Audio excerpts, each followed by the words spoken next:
আমরা প্রথমে আমাদের সাংবাদিক বন্ধুদের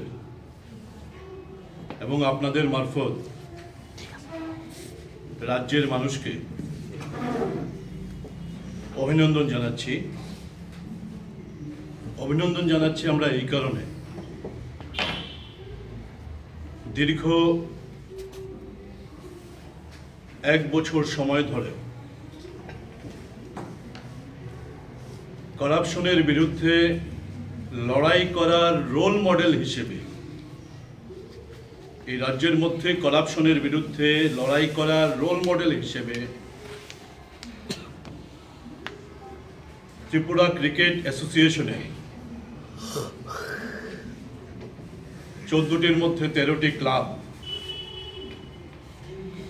এবং 18টি মহকুমা অ্যাসোসিয়েশনের মধ্যে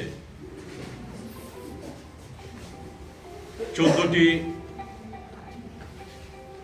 মহকুমা অ্যাসোসিয়েশন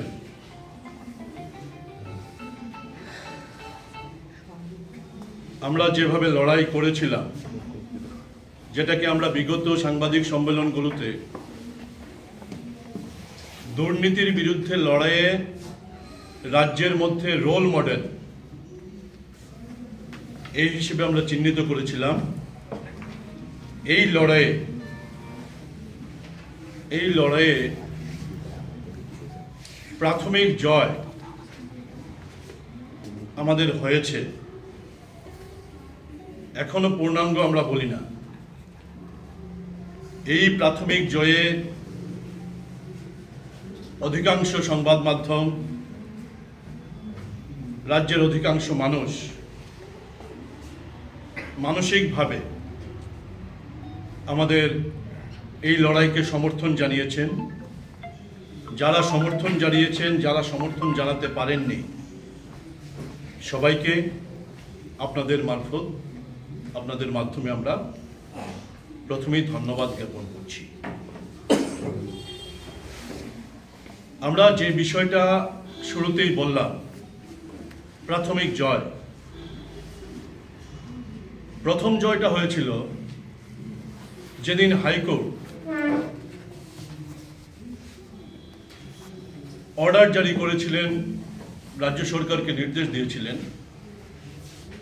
সিট গঠন করার জন্য। দ্বিতীয় জয়টা হয়েছে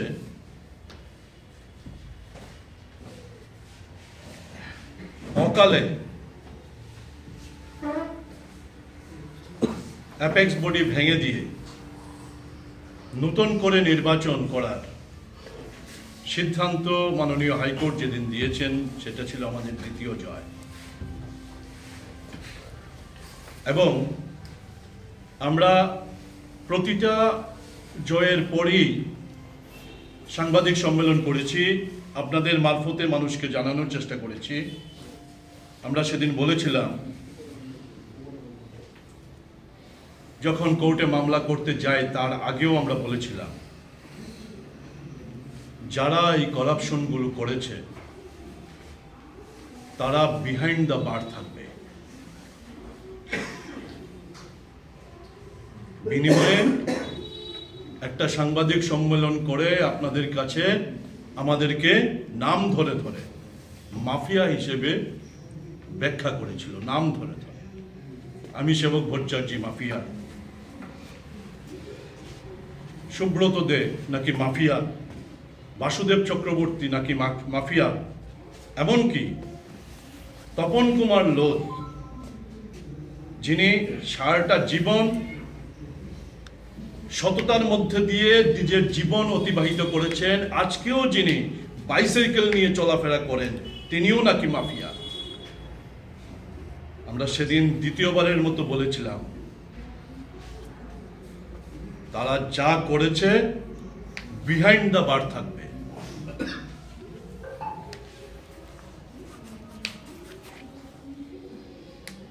$7 কোটি 8 কোটি টাকার টেন্ডার ফ্লাড লাইট কেলেঙ্কারি, এটাকে 16 কোটি টাকা দিয়েছে। আগের কমিটি পর্যন্ত ত্রিপুরা আন্তর্জাতিক ত্রিপুরাতে যে স্টেডিয়াম হচ্ছে নরসিংগড়ে, সেই স্টেডিয়ামের জন্য ফ্লাড লাইটের বরাদ ছিল 8.5 কোটি টাকার মতো। 24 কোটি টাকা করেছে এবং তার মধ্যে 14 কোটি টাকা অ্যাডভান্স দিয়ে দিয়েছে, একটা মালও আসেনি। ধর্মনগর স্টেডিয়ামের উদ্বোধন করতে গিয়ে শুধুমাত্র মিষ্টির বিল দিয়েছে, একদিনে মিষ্টির বিল 22 লক্ষ টাকা। লুটপাট। আর তারা আমাদেরকে মাফিয়া বলেছিল। আমরা সেদিন বলেছিলাম জেলের ভেতরে তাদের থাকতে হবে। গতকাল 120B 409 420 420 ধারা তাদের বিরুদ্ধে মামলা হয়েছে, সিট মামলা করেছে 10 জনের বিরুদ্ধে। আমাদের তৃতীয় জয়। অহংকারী না, আমরা গর্বিত। আমরা গর্বিত যে আমরা যে সিটের প্রতি আশা রেখেছিলাম, রাজ্য সরকারের প্রতি আশা রেখেছিলাম, প্রত্যাশা ব্যক্ত করেছিলাম, আমাদের প্রত্যাশা অনুযায়ী ওনারা তার মূল্য দিয়েছেন, সঠিকভাবে মূল্যায়ন করেছেন আমাদের প্রত্যাশাগুলো। আমরা ধন্যবাদ জানাই সিটকে, আমরা ধন্যবাদ জানাই রাজ্য সরকারকে। কিন্তু এই জয়টাও আমাদের প্রাথমিক জয়। এই 3টা জয় আমাদের প্রাথমিক জয় হিসেবে আমরা চিহ্নিত করছি। 4 নম্বর জয় 15 তারিখ হবে। অনেক গল্প চলছে নির্বাচনটাকে বানচাল করার, আশা করি না সফল হবে। সবচেয়ে মজার বিষয় কি জানেন? বাজেট পাশ করাতে পারেনি যারা, সেই কোষাধ্যক্ষ পুনরায় কোষাধ্যক্ষ পদে নমিনেশন পেপার সাবমিট করেছে। বাজেটে অসংখ্য দুর্নীতি। গভর্নিং বডির মিটিংয়ে চোখে আঙুল দিয়ে দেখে দেওয়া হয়েছে যেই কোষাধ্যক্ষ সাহেব মিটিংয়ে উপস্থিত হননি, শরীর খারাপ হয়েছে এরকম অজুহাতে। লাস্টলি মেসেজ পাঠিয়েছেন, আপনারা যা সিদ্ধান্ত নেবেন তার সাথে আমি আছি। বাজেট ফেলিউর হয়েছে ক্রিকেটের ইতিহাসে প্রথমবার। তিনি আবার সেই কোষাধ্যক্ষ পদেই নমিনেশন পেপার সাবমিট করেছেন। আবারও কোনো না কোনো ভাবে নির্বাচনকে বাতিল করে সিটের যে প্রক্রিয়া, সেই প্রক্রিয়ায় কোনোভাবে নেতিবাচক প্রভাব ফেলা যায় কিনা, কোনোভাবে। কারণ এবার তো আর গতবারের মতো কোটি কোটি টাকা খরচা করে ভোট কেনা যাবে না, কারণ সিট আছে। দাতা গ্রহীতা উভয়কে তুলে নেবে সিট রানিং। সুতরাং সেই পথে এবার পা মারাচ্ছে না, নির্বাচনটা বাতিল করতে হবে। মাননীয় আদালতের প্রতি আমাদের ভরসা আছে। ত্রিপুরা ক্রিকেটের ডেভেলপমেন্টের জন্য মাননীয় আদালত সঠিক ভূমিকা নিচ্ছেন প্রতি স্টেপে স্টেপে। সুতরাং আমরা এ নিয়ে উদ্বিগ্ন না, আমরা জয়লাভ করবই। কারণ ন্যূনতম 30 জন ভোটার তালিকায় 30 জন এসছেন, এর মধ্যে ন্যূনতম 24 থেকে 25টা ভোট আমরা আমাদের যে প্যানেল হবে সেই প্যানেল পাচ্ছে। কে সেক্রেটারি হচ্ছে, কে প্রেসিডেন্ট হচ্ছে, কে ভাইস প্রেসিডেন্ট হচ্ছে, কে জয়েন্ট সেক্রেটারি হচ্ছে, কে কেশিয়ার হচ্ছে, এই নিয়ে আমাদের মধ্যে ন্যূনতম, কারণ লড়াই করে এসেছি আমরা, দীর্ঘ লড়াই করে এসেছি এবং প্রত্যেকে এখানে সবাই উপস্থিত আছেন, সবার সামনে রেখে বলছি, সবাই বলেছেন মিটিং করে যে খুশি সেক্রেটারি হোক, যে খুশি প্রেসিডেন্ট হোক, যে খুশি কেশিয়ার হোক, যে খুশি ভাইস প্রেসিডেন্ট হোক, লড়াইটা একটা কঠিন লড়াই ছিল। সুতরাং লড়াই করে এসেছি বলেই কে কোন পদে যাচ্ছে এটা আমাদের কাছে বড় বিষয় না। আমাদের কাছে বড় বিষয় হচ্ছে আগামী দিনের টিসিএ এবং বিগত দিনে যে দুর্নীতি হয়েছে তাদের বিহাইন্ড দ্য বার এনশিওর করা।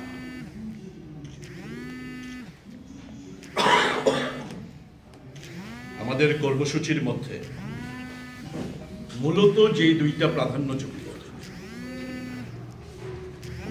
নাম্বার 1, 50 বছরের ত্রিপুরা ক্রিকেট অ্যাসোসিয়েশনের ইতিহাস। আজকে পর্যন্ত ত্রিপুরা রাজ্যের একজন ক্রিকেটার জাতীয় দলে কিংবা জাতীয় দল এতে চান্স পায়নি। এই 3 বছরের মধ্যে আমাদের প্রথম টার্গেট এ রাজ্যের প্লেয়ার জাতীয় দলে খেলানোর জন্য যা যা ইনফ্রাস্ট্রাকচার করা দরকার, যা যা কিছু করা দরকার সব কিছু নতুন কমিটি করবে, আমাদের কমিটি। দ্বিতীয় কি, রাজ্যের মধ্যে ন্যাশনাল লেভেলের ইন্টারন্যাশনাল লেভেলের ম্যাচগুলো স্টেডিয়ামটা কমপ্লিট করে ম্যাচ করানো। গতকালকেও আমরা সবাই মিলে বসেছিলাম, আমাদের কর্মসূচিগুলো আমরা ঠিক করেছি। এর মধ্যে এই দুটো হচ্ছে অন্যতম প্রধান কর্মসূচি। আমরা কর্মসূচিকে ভিত্তি করে লড়াই করি, আমরা কর্মসূচিকে ভিত্তি করে নির্বাচন লড়ি এবং তাকে ইমপ্লিমেন্ট করার চেষ্টা করি। এবং দায়িত্ব নিয়ে বলছি, আজকের এই সাংবাদিক সম্মেলন রেকর্ড করে রাখবেন আপনারা, আপনাদের কাছে অনুরোধ যে আগামী 3 বছর দুর্নীতি মুক্ত স্বচ্ছ টিসিএ, দুর্নীতি মুক্ত স্বচ্ছ। আমরা প্লেয়ারদের সিলেকশন বা সমস্ত ক্ষেত্রেও যাতে দুর্নীতি না হয়, কিন্তু এই মুহূর্তে বাস্তব পরিস্থিতির নিরিখে সবচেয়ে প্রাধান্যযোগ্য হচ্ছে ফিনান্সিয়াল করাপশনকে প্রিভেন্ট করা। আমরা এই জায়গায় দাঁড়িয়ে একটা ঐক্যবদ্ধ শক্তি হিসেবে, আবারও বলছি, 13টা ক্লাব, 14টা ক্লাবের মধ্যে 13টা ক্লাব এবং 18টা সাব ডিভিশনের মধ্যে 14টা সাব ডিভিশন, আমরা একসাথে আছি। একটা সম্মানজনক স্থান পাবে, একটা স্বচ্ছ প্রশাসন, দুর্নীতি মুক্ত প্রশাসন টিসিএতে আসবে। এই আশ্বাস আপনাদের মারফতে রাজ্যবাসীর কাছে পৌঁছাতে চাই। আবারও আপনাদের মারফতে রাজ্যবাসীকে ধন্যবাদ দিতে চাই। সংবাদ মাধ্যম যারা পক্ষে ছিলেন, যারা বিপক্ষে ছিলেন, সবাইকে আমরা ধন্যবাদ জানাতে চাই যে সমর্থন করে কিংবা বিরোধিতা করে আমাদেরকে উৎসাহিত করার জন্য এই লড়াই। সবাইকে নমস্কার। যদি কারোর কোনো প্রশ্ন থাকে। আমাদের প্যানেল একটু যদি বলেন, আপনাদের প্যানেল বলতে যে 6 জনের নাম যদি একটু বলেন। আমাদের কারা লড়াই করবে, কারা নমিনেশন পেপার সাবমিট করবে, আমরা এখন পর্যন্ত চূড়ান্ত কিছু করিনি। আজকে রাত্রটার সময় আছে, কালকে সকালটা আছে, আমরা এর মধ্যে চূড়ান্ত করে আপনাদের জানিয়ে দেবো। মানে প্রত্যাশা করছেন যেটা করবেন তারা জয়ী হয়ে আসবে, এই কথাটাই? অবশ্যই। আমাদের প্যানেল বলতে এই কথাটাই বলতে চাই। এই 13টা ক্লাব, 14টা সাব ডিভিশনের যৌথ যে প্যানেল, এই প্যানেল জয়ী হবে, এটাই আমাদের। আভাস পেতে পারি 6 জনের নাম? না না, ঠিক আছে। আমাদের এরকম এবার রাইটসই নেই, কারণ হচ্ছে সবাই এখানে সেক্রেটারি হবে, সবাই প্রেসিডেন্ট, সবাই। আমরা এভাবেই বিষয়টাকে ঠিক করছি যে আগামী 3 বছর একজন সেক্রেটারি হলো, উনি সর্বেসর্বা হয়ে গেলেন, একজন প্রেসিডেন্ট হলো, উনি সর্বেসর্বা হয়ে গেলেন। বিষয়টা এরকম হবে না, প্রত্যেকের রাইটস থাকবে প্রত্যেকটা বিষয়ে কথা বলা। একটা ক্লাব আর 4টা সাব ডিভিশন মানে আপনাদের সঙ্গে নাই, কি কারণ নাই? এটা তাদেরকে জিজ্ঞেস করতে হবে। মানে আপনারা সঙ্গে কথা বলছেনই তার সাথে? আমরা বিভিন্ন জনের সাথে কথা বলেছি, করাপশনের বিরুদ্ধে যারা আছে সবাইকে আমাদের সাথে পেয়ে গেছি। আচ্ছা স্যার, প্রাক্তন টিসিএস কর্তাদের বিরুদ্ধে চুরি মামলা হয়েছে। প্রাক্তন টিসিএস যারা প্রাক্তন ছিলেন তাদের বিরুদ্ধে চুরি মামলা নিয়েছে, ঠিক আছে? এই চুরি মামলাটা নেওয়াতে খেলোয়াড়দের প্রতি কোনো ভুল বার্তা যাবে? প্রশ্নই আসে না। টিসিএস ক্রিকেট বেঁচে গেল, ক্রিকেট বেঁচে গেল, না হলে ক্রিকেট ধ্বংস হয়ে যেত। সিট রাজ্য সরকার ত্রিপুরার ক্রিকেটকে বাঁচিয়ে দিয়েছে। যদি করাপ্টেড পারসন যাদের বিরুদ্ধে যে 10 জনের বিরুদ্ধে মামলা হয়েছে তারা যদি খোলা ঘুরে বেড়াতো, তাদের বিরুদ্ধে যদি অ্যাকশন না হতো, কলঙ্কিত হতো এই রাজ্যের ক্রিকেট। বেঁচে গেছে ত্রিপুরা রাজ্যের সম্রাট। এই ধরনের ঘটনা ঘটতো আর রাজ্যের ইতিহাসে মোটামুটি এত বড় কেলেঙ্কারি ক্রাইম ব্রাঞ্চ হস্তক্ষেপ টিসিএর মতো প্রতিষ্ঠানে আর্থিক গোলযোগ এই বিষয়গুলি মানে পিছনে কারণ এর পেছনে কারণ অর্থ। মানে এই ধরনের ঘটনা ফুটবল নিয়ে মাথা ব্যথা নেই, ব্যাডমিন্টন নিয়ে মাথা ব্যথা নেই, কাবাডি নিয়ে মাথা ব্যথা নেই, জিমন্যাস্টিক্স নিয়ে মাথা ব্যথা নেই, মাথা ব্যথা ক্রিকেট নিয়ে, ক্রিকেট অ্যাসোসিয়েশন নিয়ে। কারণ হচ্ছে 300 কোটি টাকার ফান্ড আছে, এটা নিয়ে মাথা ব্যথা, এটা নিয়েই সমস্ত দুর্নীতি। যেখানে টাকা নিয়ে দুর্নীতি হবে কোত্থেকে? এখানে টাকা আছে, দুর্নীতি হয়েছে। এবার যারা দুর্নীতি হয়েছে তারা জেলের পেছনে যাবে। ক্রিকেটের টাকাটা বরাবরই একটু বেশি ভারতবর্ষে, এতদিনও ছিল, এখন হঠাৎ করে কোটি কোটি টাকার আমরা ক্লাবগুলোতে আসার পর, মহকুমাগুলোতে আসার পর আমরা যেভাবে দেখেছি যে এর আগের যারা কর্মকর্তারা ছিলেন তারা বলতে পারবেন ওই সময়কার বিষয়। আমরা ক্লাবগুলোর কর্মকর্তা হওয়ার পর, সাব ডিভিশনগুলোর কর্মকর্তা হওয়ার পর আমরা দেখেছি এই দুর্নীতি হচ্ছে। এবার এরকম দুর্নীতিবাজ আগে ছিলেন কিনা এই মুহূর্তে বলা যাবে না, এক কথায় বলে দেওয়া যাবে না এরকম দুর্নীতিবাজ আগে ছিলেন না কেউ। কিন্তু আমাদের চোখের সামনে এই দুর্নীতিবাজদের দেখেছি। যেহেতু প্রমাণ সহ, অকাট্য প্রমাণ সহ সামনে এসেছে, আমরা লড়াইয়ে নেমেছি এবং প্রমাণিত হয়েছে আমাদের লড়াইটা সঠিক।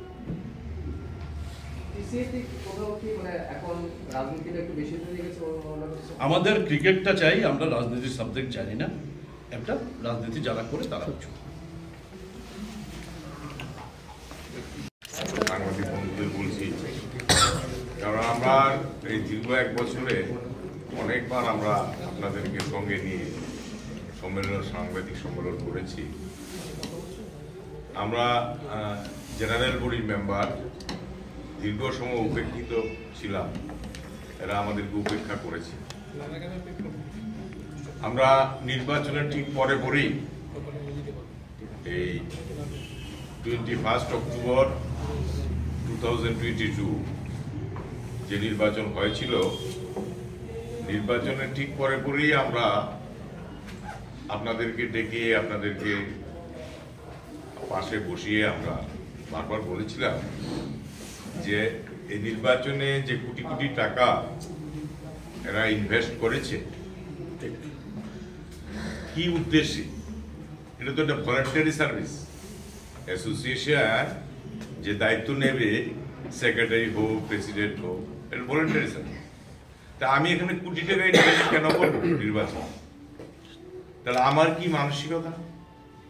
সেদিন আমরা আপনাদের মাধ্যমে আমরা বলার চেষ্টা করছি, মানে আমি এখানে বিনিয়োগ করেছি, আমাকে এখান থেকে রোজগার করতে হবে।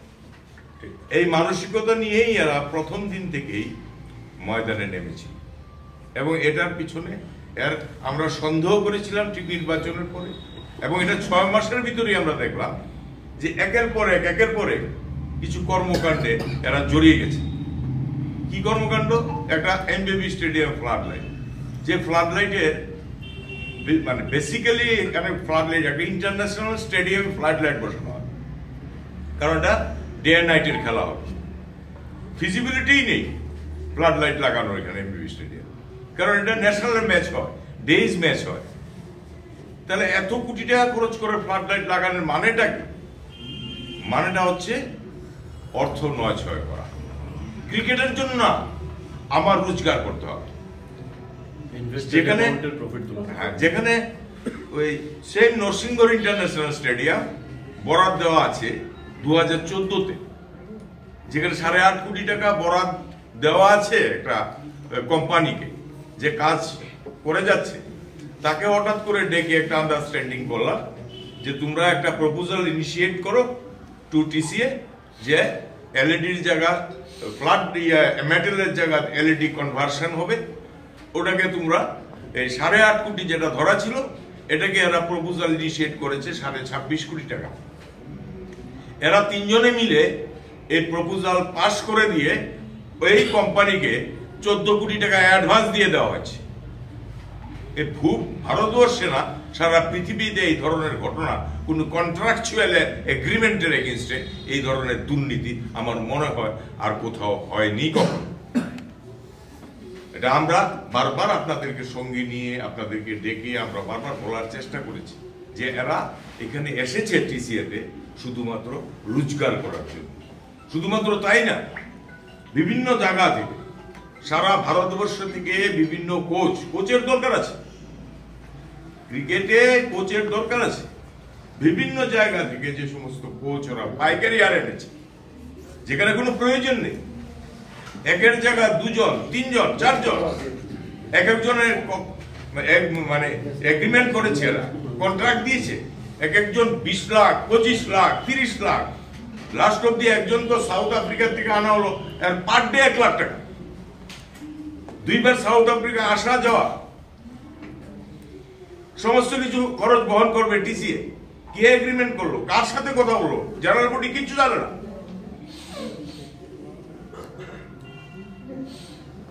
এই যে টোটাল মানে একটা টিসিএ মানে একটা কলঙ্কজনক অধ্যায় এরা এই 1 বছরের মধ্যে সারা ত্রিপুরা রাজ্যে ক্রিকেটে, এতদিনের ক্রিকেটে সমীরণ চক্রবর্তী যে ক্রিকেটকে উজ্জ্বল করেছে ত্রিপুরা রাজ্য তথা সারা ভারতবর্ষে, ত্রিপুরার নাম উজ্জ্বল করেছে,